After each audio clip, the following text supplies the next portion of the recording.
He's just sort of, he tries to be the person that everybody can come and talk to, because he really doesn't have a stake in it at first. And then when Romeo comes to him and tells him about how he wants to marry Capulet's daughter, Juliet, well, then the gears start turning in his head, and he realizes, long love doth so. Too swift arrives as tardiness too slow. Kill 3 birds with 1 stone. Here comes the maid. I can make people happy, and I can just make I can make everything run much smoother in the rest of the town. Romeo shall thank thee, daughter, for us both. So he does meddle, but he tries to meddle for the best.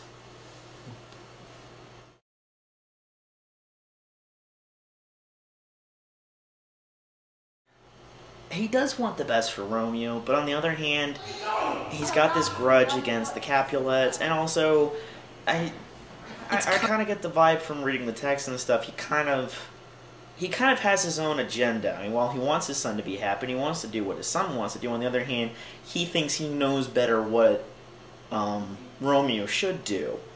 And Friar Lawrence is less about, this is what you should do, and this is, okay, this is what you want to do. Let me try and make that happen. Within reason. I mean, there's the one line in there where Romeo complains at Friar Lawrence that he was always criticizing him for being in love with Rosalind, who he's in love with at the start of the play, and how he loved her, and that was probably a bad idea. And Friar Lawrence points out, no, I didn't say loving her was a bad idea. I said doting on her was a bad idea.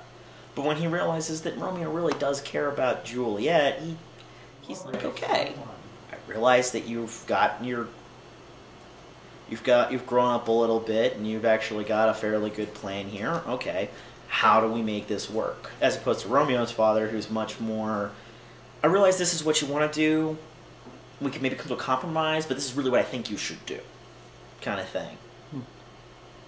I also think that, like, Romeo's dad is a lot more, I think he cares a lot more about his son after the king tells him, I may have to kill your son. He broke the rule. This is like, whoa, okay, things just got real. I don't care what my son does, I just want him to stay alive, kind of thing.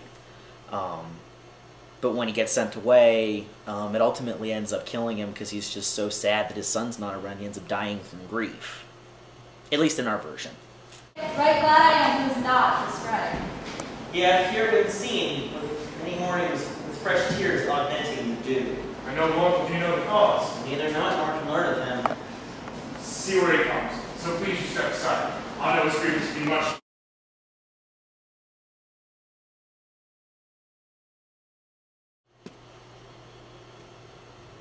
I gotta admit, Julia is probably the hardest bit about working on this production. Now, don't get me wrong.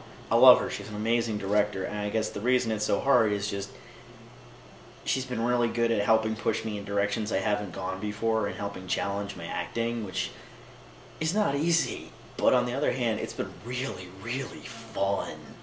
But, I mean, yeah, otherwise, like, that's, like I said, just trying to work.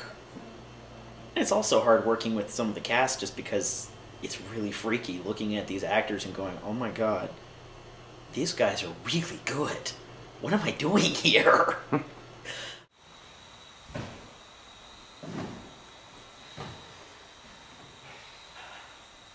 Romeo, they're dead. Was husband to that Juliet. And she, they're dead. That's Romeo's faithful wife. I married them in secret. And their stolen marriage date was Tybalt's doomsday.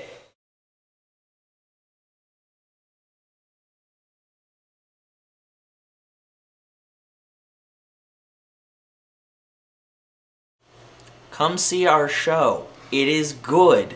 You will enjoy it. It's a lot of fun. It's at Sinkland Farms and at Smithfield Plantation.